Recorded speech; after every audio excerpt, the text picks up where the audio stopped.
Probably the biggest technology story for me over the past 5 years has been broadcasters' shift to public cloud technology as a replacement for legacy on-premise hardware. Obviously, COVID-19 has only accelerated that trend, as was described in several sessions this morning. Today, we gathered a panel of experts to discuss some key applications for the cloud and broadcast news production, both today and in the future. Joining me are, from the far end, Paul Capizzi, CIO and SVP of Technology for Fox Corp. Sam Peterson, COO for Bit Central. Kurt Rao, CTO of Tegna. And Mike Palmer, Senior Director of Media Management for Sinclair Broadcast Group. And as Mike mentioned, we like to make this experience as interactive as possible. So please feel free to ask some questions, both from virtual and in-person audience. Mike, we'll start with you.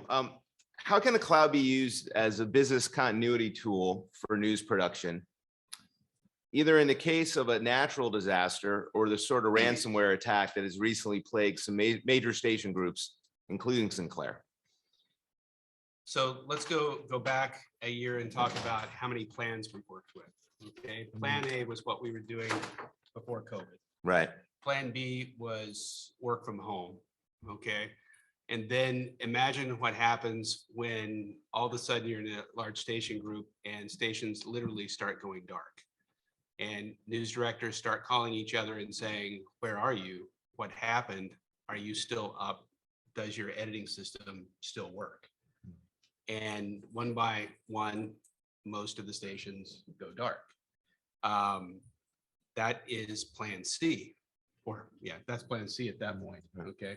And then we get to what happens whenever AWS goes down, because you start recovering stations, you start using more cloud-based tools after a ransomware attack, and then your cloud-based tools in AWS aren't available. Then you tell the stations it's Plan D. And at that point, Plan D is undefined, and that is make your best efforts with whatever you have. So what we've seen, our experience, is that these events have accelerated our movement into the cloud, but they've also highlighted the dependencies and risks that you have whenever you move into the cloud as well. So can you describe in a little more detail how you recovered, how you did use the cloud to help recover from the ransomware attack? Sure. So we needed some simple tools that could come up quickly, and the main production systems were down, and the news departments then ask, okay, when will they be up? And the answer is they won't be up for a while. And then they ask, how long is a while? And then the answer to that is, in some cases, weeks or months. Okay, imagine receiving that information as a news director. So then what can you do to help them? Okay, so we had a few tools that we were working with on the RSN side to trade content and act as a very minimal media management system, and that's Sony C. Does anybody else use Sony C? Okay, it's not well learned in this area. It's a tool created by Hollywood, by Sony, somebody that surprised a hack by the North Koreans. So it's secure, and it's a replacement for Dropbox, WeTransfer, Box, and those types of things. But it creates thumbnails and proxies and gives you some nice tools for uploading and downloading. Generally, it's intended to support about 30 users at most, but many cinema productions use this. So we said, we have this, we have an account. I called Sony up and said, I'm going to use this. And do you have any concerns? And they said, no, go ahead. So I set it up so that anybody who was invited into our Sony C workspace could invite anybody else, as long as they had a Sinclair address. I created 5 addresses and I threw them into the wind. An hour later, we had 30 users. 2 hours later, we had 300 users. 3 hours later, we had over 3,000 users in a system that was designed to support 30. And it's a very egalitarian system, so that anybody in that space can do anything to anybody else's content. Okay, you can move it to the trash, you can rename it, you can change folder structure and that sort of thing.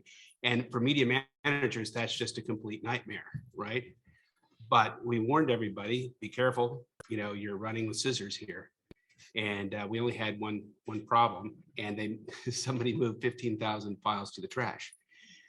After I picked my heart up off the floor, I said, I can recover this. And I simply moved it out of the trash and back to the directory for them. It's a simple tool. And I think the lesson for us is that users are looking for very simple tools. And many of the tools that we have right now may have more functionality than we really need that we're paying for. Okay. So one of the lessons we're taking out of this is, let's look for simple tools that provide people the functionality they need. Now, it's a curse as well. It is difficult to manage after a month and a half, 2 months now on the system. It's not something we want to stay on long term. It's not a replacement for our full production system. But I think it does, again, demonstrate what users have an affinity for, and it's probably earned a permanent place in our box of tools in the cloud, and it is cloud native. Okay, thanks. Yeah, and we'll talk a little more about some of the other relevant issues with. Oh, one more thing. Yeah. And because it was cloud native, it went down on Tuesday. Yeah, well, that's a question. That's a question we're going to explore in some more depth with everyone, and that's definitely top of mind for all of us here.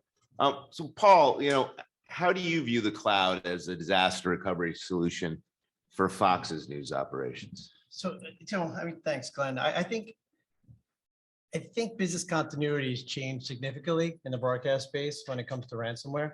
And I think traditionally, everybody's done a pretty impressive job at thinking about what kind of disaster, natural disaster, loss of power, any kind of tropical storm or weather impacting event that may require you to invoke your DR strategy. But I think ransomware has kind of changed the way we have to think. And I think the cloud is a perfect opportunity to leverage it as a form of DR, maybe from a backup perspective. So, if your systems are still, as we know, some broadcast systems are still required to be on physical servers, cannot be virtualized for some technical reasons. Some have actually started moving there. What we're looking at doing is moving as much as possible to a virtualized platform on-prem, still run the technology locally, but leverage the cloud to store our backups. And when I say backups, we're not just talking about content, we're talking about backing up our virtualized sessions. That includes not only the operating system, the configuration of the operating system, the application, and all the many components that make up the configuration of the application. So while we're backing that VM session up to AWS, now in the event we have a situation such as a ransomware attack, we could pull that content, we could pull those sessions down, those backups, and restore to our current state. And and it's beauty about those type of that type of strategy is as your teams are constantly making changes to the platform, you're constantly syncing those changes up and those config changes to the cloud. So you have an opportunity to restore the systems in a quicker manner. I mean, if you think about it in the sense of a ransomware, you have to build technology from scratch, right? You got to find first of all, you have to make sure your environment's safe to do so. Then build, reformat your servers, build your operating systems, get your vendors in there, build the applications out. But in this situation, one is you can pull the complete backup of that system down, restore to bare metal, or you might even be able to scale it out and move those sessions to another cleaner cloud platform and start running the platforms from there, restore to another cloud platform. I know that doesn't work on all platforms, right?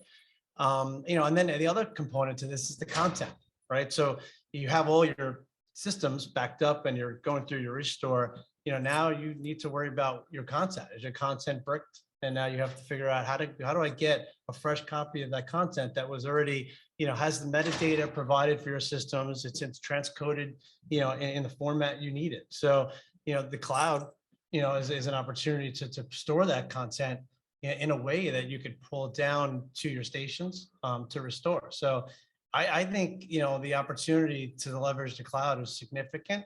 And we're going to continue to lean in there. And then eventually, if there's opportunities to leverage the cloud for a production standpoint and run out of the cloud, we'll do so as well.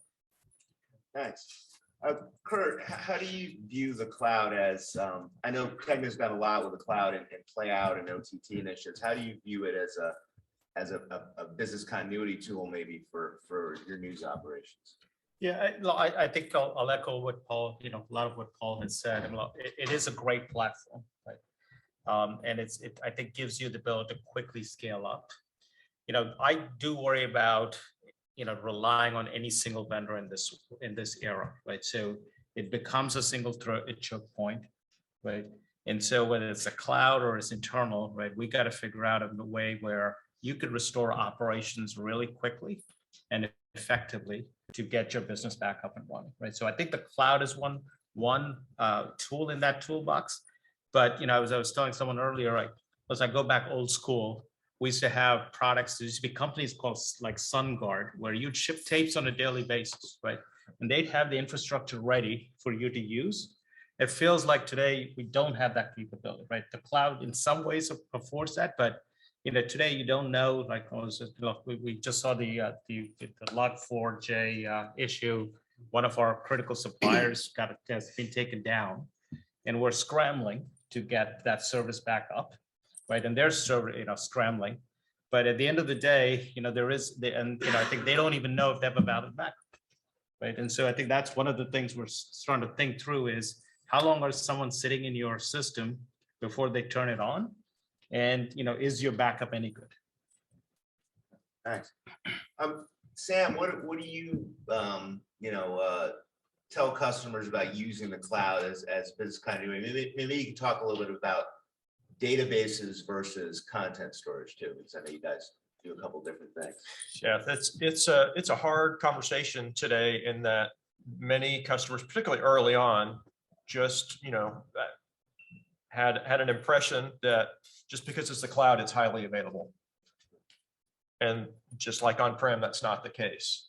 But as Paul suggested and Kurt, if we organize and if we put things together, right, there are tools there that does make that significantly easier to scale out, to migrate, to move things, the snapshotting tools that are available in some of the subsets of the components. So it's really how we architect it that makes it secure. And certainly from an applications perspective, database perspective, and then content, there are multiple different strategies. We have to look at those differently on how we're going to have those be available, be able to migrate them, not be tied just to one zone or one region for sure, because that's what caught a lot of people off guard, just thinking, well, I'm running in a cloud provider, so that means it's inherently stable, it's inherently high available. And it's just not the case. But there are smart things that we can do together as an industry to think about, okay, we've got 70 plus years of running data centers inside our stations. We've been doing this for a long time as an industry. How do we help figure out how we apply what we've learned there into a different model where we're either using, VM architectures or cloud architectures, but there are smart things that we can do. We just have to really sit there and think. And, to Mike's perspective, not just have a plan A and plan B. We, should think forward to think, okay, what ifs, what are those possibilities and how do we get around them and restore operations, even if they don't look exactly right. And Mike brought up a good point. Do we have to have all those tools available? Sure, we'd like to. But what gets us operational and what gets the cash register running again? And that's really the big component, I think, for all of us on this side of the table is to try to get that cash register running. Were you listening in on our conversations? Because that was the catchphrase around the table. We had a war room with two tables in it, and it was, will this decision ring the cash register? Yeah. The other thing I'd add about the cloud is everyone assumes, to your point, Sam, that it's redundant, it's got scale. Right, but most people use the cloud as an infrastructure play. That's right. Right, and so running the same software on your hardware, they're running it on the cloud, that adds absolutely no level of protection. Right, so unless the apps are re-architected to really leverage the cloud, right? So in an emergency, if you're going to take, I'm going to call on you. If I take my Bit Central in-house and put it in the cloud, it's no more safe than what it was internally. Right, if the app was not architected to leverage, the container strategies, all of the things that the cloud brings with it. I also think there's a bit of hubris here for us because we like to think that we're architecting things that are secure. Okay. And what this has taught us is you have to at some level assume that things will not always be secure. Okay. When the security fails, okay, and you don't want that to happen, but when it fails, what do you do? Okay. And increasingly, and I think this is important for newsrooms to really think about, it's not just restoring a backup. To Paul's point, it's restoring infrastructure. And so I think in the coming months and years, we're really going to be thinking of infrastructure and code as the new backups, because you can't just take a backup and restore it because it may be bad. Okay, that's not going to work in every case. You have to rebuild things from the ground up so that you know that it's safe. And having that as infrastructure and code that you've checked, you have a known good infrastructure there that you can rebuild is going to be really important. The other thing I wanted to add was when I had my vendor hat on, I was talking a lot about the need to store the metadata in the deep storage with archives. Okay. And what we found in this experience was the databases were encrypted. Okay. Our media was still there. No problem with that. But media without metadata has no value. You have no way of using it or retrieving it or doing anything with it. And so coming back and putting a new emphasis on writing that metadata independent of the media management system down into deep storage with it is I think a strategy we all need to look at. The cloud brings some benefits. It's a different paradigm than working on-prem. And one of the things it does, AWS in particular, and the other ones do it as well, is handle versioning. So even if somebody goes in and encrypts a file as an object in the cloud, you have the prior version, okay, for a certain amount of time, and you can recover from that, okay? So you're kind of insulated from delete. So if you're writing your metadata and your media there and it's versioned, then you have some degree of recoverability. But the cloud is a different paradigm with different security risks, okay? So there are account keys and usernames that are critically important to us, that if those are compromised, that is a bad thing. And that is a different kind of risk that we have to deal with in the cloud. Yeah, like we're gonna expand a little bit on what last week's attack meant for you guys and some other media companies. But I wanted to go back to Kurt's point about security, about re-architecting systems. Overall, how good a job do you think technology vendors, particularly longtime broadcast vendors, are doing in addressing cybersecurity, particularly as you guys are moving so many of your workflows to the public cloud? Well, I think in the traditional broadcast space, a lot of them are making the jump from hardware-based to software. So I'd say it's a relatively new discipline, right? And software, I think what you find with software, it is so complicated. And I just think of this, the last incident. No one would have ever expected that there was a vulnerability in a log management tool set, right? And so when you're a software developer, you're assuming you're grabbing this piece of code from here and here. You're assuming they're all good, right? But you can never really validate that, right? And I think it's a journey where we're still, early in the innings, but I think everyone knows it's top of mind. But I think it's very, very complex and way too many dependencies for any one, right, of our partners to really crack the code on saying this is going to be 100% secure. And what can broadcasters do from their end to try to, speed that process, I guess, or steer the vendors in the right direction? Well, so I think, we all have to come together and really ask them to get that discipline in place. Right. And there are certainly lots of players out there that have not caught up. Right. And so those are ones we have to focus on. Right. We know there are some that you can't patch. Right. And those are vulnerabilities that, we use the expression, right, every day is a gift from God that you don't get hacked. Right. And so, you are kind of sort of pushing against them to get things in place. And then as they move to that software spec, really get them over the hump. There are standards that vendors can subscribe to here, and they can go through audits. And again, this is something I've talked about before, but I think there's great value in the vendors jumping on board that train before the customers kind of push them there. Yeah. Yeah, but my only challenge, Michael, is, we had the SolarWinds issue last year, the log 4. There always seems to be some intricate piece of software that no one is aware of, right? And that becomes an open vulnerability. I mean, we've all spent this weekend repatching all of our systems, right? And so one of the vendors that we had, you just don't know how long they've been open and how long they're sitting in there, right? So we could do all the patching, but it's always reactive. The question, I think, is how do you get this to be more proactive? And then, this is where I think the cloud could be really helpful, is if you truly leverage, the concept of containers, the concept of ring fencing things. So one piece does not impact another, right? That's, combination of standards Absolutely. and those kinds of development techniques, I think is what will continuously help us protect ourselves. Yeah, my 2 cents there, I agree with Kurt. I think, you talk about getting on the train. I think, for the vendors that haven't been on the train by now, they're never going to get on the train. There's a lot of, broadcast vendors that I still feel that, really need to lean in that space. I've heard people say comments like, well, they can't patch the system, they can't run any type of, agent protection, security protection on it. I think, vendors like BitCentral have really leaned in, give them credit. They've really leaned in, allowed us to virtualize a lot of their platforms. We run a lot of our security platforms and tools on them. I just think at this point in this day and age, with all the risks that we're taking on, and to Kurt's point, there's always going to be vulnerabilities. There's always going to be a finding in some type of code or application that's going to be exploitable. I think in order to stay one step ahead as best we can, because it's a never-ending race, I think we need to have the vendors lean in and partner with us. There needs to be some kind of centralized organization around, patching machines. We're talking about Windows patches in some cases. These are patches that are out sometimes months, if not years, that they're not supported by these vendors. We're beyond that point at this point, and I encourage all of the vendors and manufacturers that are writing these codes to really lean in and bring in these security teams and test their code and work and partner with us, because we're at a point now where we just can't afford not to patch.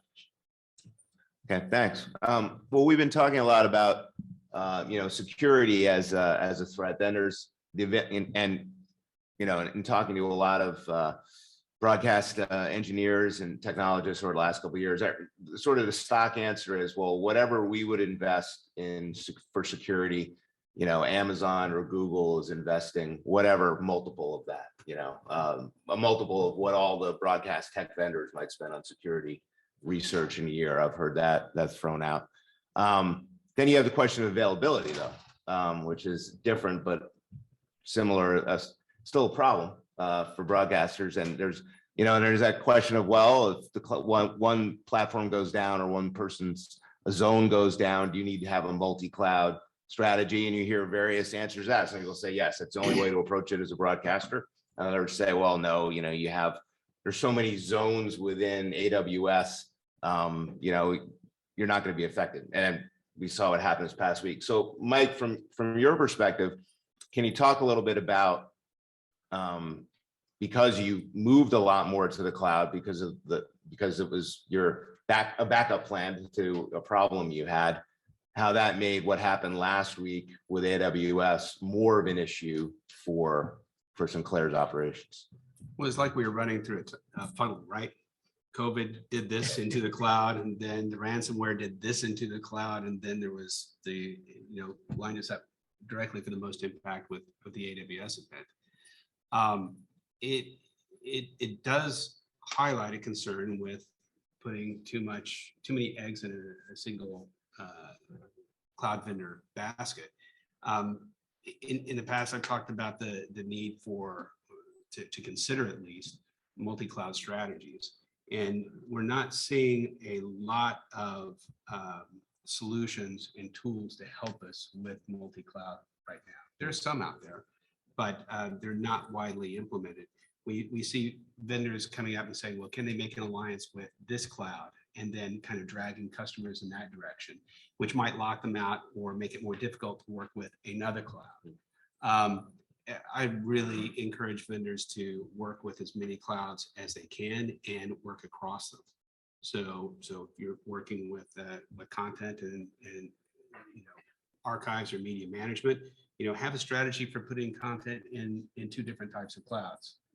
You get some redundancy there. Ultimately, I think that we need to be looking at the possibility, at least, of being able to run a primary in one cloud and a backup in another, just in case that entire cloud goes away at some point. That they will tell you that's impossible to happen, and we certainly hope it is. But that's a lot of eggs in one basket if you're only in one cloud. Do you think that the media companies, the broadcasters are making their own bed there in a certain respect? Is that a lot of, you have some major media companies who are doing a ton of business with one vendor or another, signing these big strategic contracts, and you're going to put multiple workflows to AWS or Google Cloud that kind of perpetuates the problem, I guess. You don't have people, no one who came out their first day and said we're doing cloud. They named two core vendors, an A and a B. It always seems to be we're going with one or the other in a major way. There are always larger business concerns that will be, guiding people to one cloud or another, or to use one exclusively over the other. And you just have to weigh those. And I trust people are doing that, and they're making decisions with their eyes wide open on that. But as we go to using services that are really SaaS-based services, we don't care what cloud they're in. Okay, so the question of which cloud are you going to have the best partnership kind of is minimized to some degree in a SaaS environment, because you don't have a relationship directly with that cloud. You have a relationship with a vendor that's running on that cloud or another cloud. But just overall, I really suggest that vendors should operate with as many clouds as possible and at the same time. So the question shouldn't be a vendor coming to a customer and saying, which cloud do you want to work in? The vendor should come to the customer and say, how much of your content you want to put in cloud A and how much of your content and compute you want to put in cloud B. And this is what that means. And this is what that mixes. Let the customer kind of, balance the risks and the business decisions there. But, the vendors really need the flexibility of moving across those. It's like asking an investor what their risk tolerance is. And it's going to be different from it for everybody, for every company and enterprise. That's going to be different. Sam, from the vendor's perspective, speaking directly to what Mike mentioned here, what do you tell customers, and do you see it as your role to sort of identify who they should be working with in the public cloud environment, or lay out what you think is the most reliable path, I guess? Well, I think Mike brought up the big component of that is, are we a service provider or are we just an application provider? And we have relationships that are deployed in the cloud that are on either side of that. We have some where we are the full service provider. And so, yes, the onus is on us to make sure that we have a system that is built and the infrastructure behind it that will support that application regardless of what happens. So can we migrate? Can we, bring up another instance? Are we multi-region, multi-zone, multi-vendor? That's on us. But in a subscription environment, and we do have deployments today with larger broadcast entities who want to own that infrastructure relationship with the vendor, someone like an AWS or a Microsoft. And they have certain ideas of how they want to deploy that. And we still have then a responsibility to make sure that everyone, eyes wide open. I think that's exactly the right term. Does everybody understand what the implications are potentially of architecting this particular way? And that's where we bring some value in that, is we are also a full service vendor, and we can deploy it another way. And can we at least bring that experience? Even there's a choice on the broadcaster that they want to supply, just like we do on-prem. They're bringing the hardware, they're bringing the VM architecture, they're bringing something else, but we still have a fair amount of experience that we can bring as a vendor and explain, okay, well, these are the potential downsides, and this is another way potential to architect it to make sure that you're safe. Kurt, can you talk about the how you view multi-cloud? Is that an imperative? Well, I think what Mike said, if we can get to a point where our vendors can provide multi-cloud solutions, right? And when I say multi-cloud, I think I'm going to make a distinction. It's not that I can run my environment on AWS or on Azure, right, or on whatever. It really is, I think we'd look for a service that runs across all of those, right?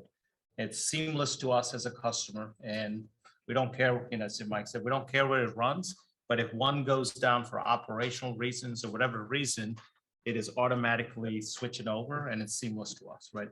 I think that may be the new reality for us, moving forward, is that, we're gonna not only just ask our vendors to be much more secure, but start to go down this path of really providing redundancy into their infrastructure. Okay, thanks. Fox it's been well publicized is investing heavily with AWS and it's building a new broadcast center in Tempe with a lot of cloud-based technology from AWS. Has that move impacted the Fox stations yet, Paul? The networks moved to cloud? So no, I mean, I think a couple of things. One is going back to last week's issue, obviously that would have impacted in some shape or form your organization or services that you rely on, right? And I think, talking about the multi-regional availability zones, and I think that's key. Tempe was built from the ground up as using AWS in the multi-regional availability zones. And there, right now there was no issues last week. However, the stations we're not using Tempe. They're still running locally. The technology still broadcasts locally. However, the goal is, as we talk about leveraging the cloud and having that scalability. I mean, I'm sure when you talk about the Sinclair challenge of recovering multiple, if not dozens of stations at the same time, you need the pure scalability and infrastructure to do so. So we are definitely going to leverage Tempe as an ability to scale out in the event of a challenge and restore multiple stations or single station for that matter. Down the road, things might change, but that's right now the focus is, leveraging the virtualizing, modernizing the tech on-prem, partnering with with vendors like BitCentral and Grass Valley and Avid to do so. And we've done a significant much of virtualization over the last 2 years, where, like I said, we leveraged the cloud to back it up. And then in the event we need to recover and you cannot recover on site due to whatever reason, we could scale out in Tempe and restore that. Okay, thanks. Mike, you mentioned before, you had this phrase infrastructure as code. And for people who are not software development savvy, can you explain a little more what that means as it relates to your content and database backups? So infrastructure is code is the ability to describe more or less in text what type of machine you're going to use, virtual machine you're going to use in the cloud, all of its networking properties, all of its IO properties, how much storage it's going to use, all of its IP addresses, okay? And then beyond that to what type of software you're going to install on top of it, and in some cases, the installation options and configuration options for that software. It even goes further to the networking. So imagine every piece of IT equipment in your shop, physical piece of IT equipment, the steps that you would have to manually take to set that up, writing those down in a way that can be programmatically executed. Okay, so I need to set up my router. Okay, here's the set of instructions to set up my router. I need to set up, the playback system. Here's the system. Here's the instructions that describe what type of hardware I need to buy for that, what type of operating system would go on that, how much memory and everything else. If you can boil that down to code, basically a written description of all that, in the clouds, you can automate that and say, boom, I want to recreate it. So it is possible to build a broadcast infrastructure with code and kill it in case it gets infected, okay, it has ransomware or something else on it, kill it, and then start it over again and bring it back up, depending on the complexity in a number of minutes or less. And this is kind of like a nirvana. People would like this to go all the way down to every bit of configuration. We're not there yet, okay? But the ability to basically tear something down that is not working or that is infected and then rebuild it again from scratch has a lot of benefits from a security and recovery standpoint. And do you have the internal resources and software development to do that, or is that something you'd have to lean on a vendor to help you with? Well, Paul and I are both shopping for cloud architects. And these people are rapidly becoming some of the most valuable members of our teams because they have the experience and the knowledge to do this. It's complicated, it's new, okay, it's relatively new. And it's something that we're going to be depending on more and more as we go forward, because as we've thought, okay, have you been backing up your laptop? Okay, now it's, have you been backing up the infrastructure to operate your entire station or playback on? Okay, and I can tell you, trying to build that stuff from hand, even though it's on-prem for us right now, it doesn't really matter if it's on-prem or in the cloud or not. If you have to go back and build every station by hand, it is a very painful process. So infrastructure as code allows you to recover a lot faster. Thank you. Kurt, as I mentioned before, Tegna's already moved a lot of its playout operations to the cloud. How far along are you in moving news production workflows there, particularly live? And what are some of the major stumbling blocks? Yeah, I mean, so right now we're very early in that process, right? So what we're trying to figure out is, can we truly move it? And does the infrastructure support the latency that's required? That you have to solve for in live. So I'd say it's very, very early. It's a vision that we have that we could try to get there, but it is not something that I'd say is prevalent today. And what would be the baby steps? What would be the low hanging fruit in moving live news production to the cloud for Tegna? Yeah, so look, there are different models, right? One of the things we think about is, let's say in any one of our portfolio, you're going to have big stations that bring in a lot of money. You have small stations that primarily just survive. And so the question is, can you get the efficiency of a large market in a small market, right? So can you produce shows in one region, I don't want to say regional, whatever the model is, but it doesn't require physical presence locally, right? And are there components of that you could do and package it in different ways? And a lot of this, I think, is as consumers shift to streaming platforms and other things, right? There is pressure on revenue, right, in the local market. And so we have to figure out how to get more efficient, right? And also, reduce cost of the normal operations. Okay. Sam, what do you see customers doing in terms of moving live? That seems to be, held up as the holy grail for the cloud, but news and sports is being able to do live production. Where are your customers on that journey today?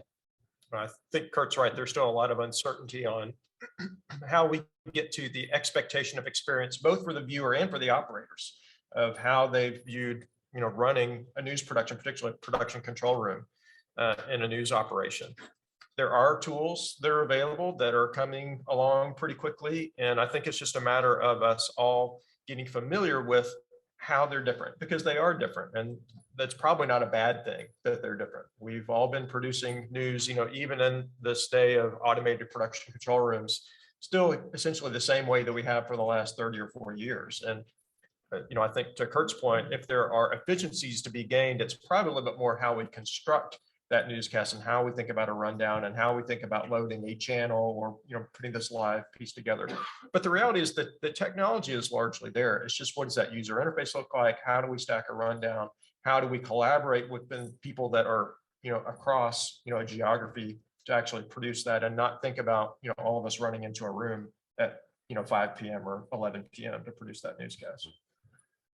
Paul, when you look down the roadmap to doing live, and Fox at the network level said, we want to do some live production in the cloud, and they've already done some very interesting things with highlights for major sporting events. FIFA a couple years ago was one of the first big initiatives, I remember. But is latency, is that the number one challenge, or is there something else? Yeah, well, there's a lot of things. I think we're, I agree with everybody on the panel. I think we're kind of living in this in-between place right now. We're trying to get there, but there's a lot of factors, and leveraging the cloud for one component of your news production. You're relying on latency, you're relying on connectivity issues, right? So I mean, you really need to look at it from all angles, and I think I don't think any of us are there, 100%. There's too many components and moving parts within a station in order to really leverage the cloud fully for full production. But I mean, in our cases down the road, maybe we leverage, a distribution in a different way through Tempe or so. But I think right now the goal is really to lean in. As we mentioned before, we're still talking about making sure our vendors are patching their systems. I mean, if we can't get to a place where our vendors are up on patching and modernizing their platforms to leverage such as VMware, then, this cloud is that much harder of a leap to get to. So I think, I think there's been a lot of progress in the space, and, I keep looking to my right here, a bit central. I think we've really done a lot there. We talked about it recently about where their next steps around getting, news play out in the cloud 100%. And I think it's a matter of creating those sandboxes and testing it and understanding really, okay, in a real world situation, if we lost our cloud instance, what does it mean for the production? What does it mean? Like, what's the next step? What's the fallback? So I think, I think this pandemic has really taught us a lot of things to really leverage the cloud. At Fox, we're a cloud first organization with 100%, but we also have to be practical as to what makes sense and what doesn't. And I think we'll continue to lean heavily on pushing the envelope in that space, but we'll have to be practical and be sure that we're not putting, the business at risk. So, still continue making progress, virtualizing infrastructure, leveraging cloud for backup. And then I think, we're not too far away from testing, play out and other components of it in the cloud. I want to emphasize, though, that it needs to make sense. There are some vendor models out there. They will tell you, yes, you can do anything in the cloud. Okay. And they'll give you the price for the licensing in the cloud, right? But sometimes it doesn't include the infrastructure cost in the cloud. Okay. So look at the cost of the licensing and the infrastructure in the cloud to see if it actually makes sense. And I do agree that our production methods and expectations will need to change to meet the cloud halfway in order to solve some of these cost and efficiency problems. And if I can add one other thing, I mean, it's somewhat a coincidence, but not so much that we're here co-sided with SVG. And you think, look at the success that the sports market has had in REMI production, Right. and what can we as a news producing set of industry learn from that? Because I think there's a lot that can be applied that has been done there.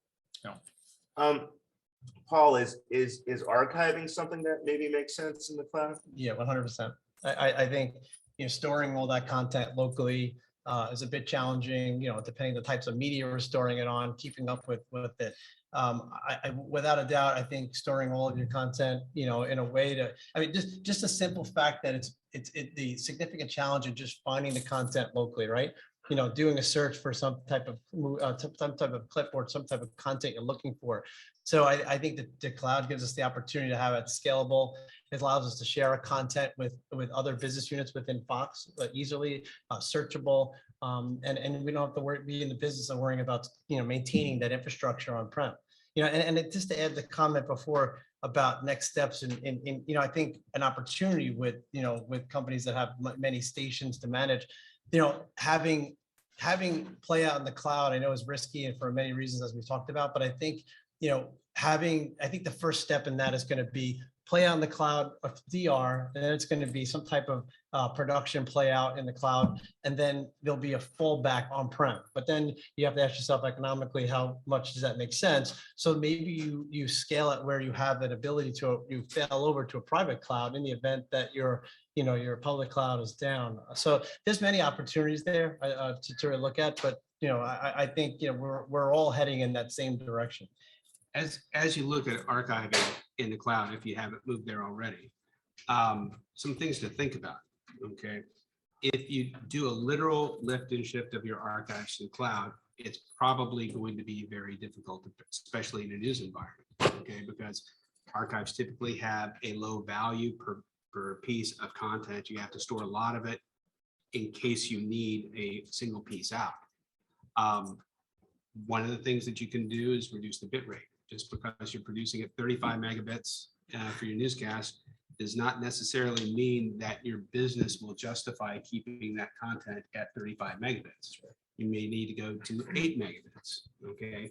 And you can play with those bit rates to see how those costs will match your specific business context. But that's some of the adaptation for the cloud and the type of thinking that we need to be doing.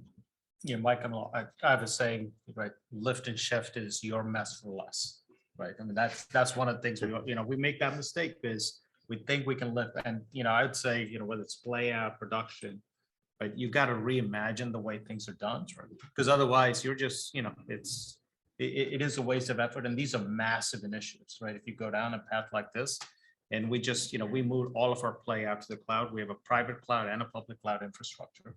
And we've taken, we made the decision based on, revenue, what things we need to protect, right? Versus what things you could be okay with, like if it's down for 12 hours, we'll live with it, right?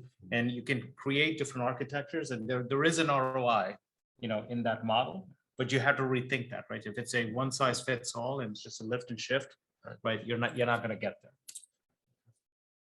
Fair enough. See, Mike, I think our time's up. I'd like to thank all you guys. It's been great discussion. And gentlemen, if I could ask you to just sit tight for just a moment. By the way, the commemorative lift and shift T-shirts will be available in the lobby after this. I just want to bring back Kathy Haley, who is with Brainstorm. Was that a killer panel or what? I think it was a killer panel.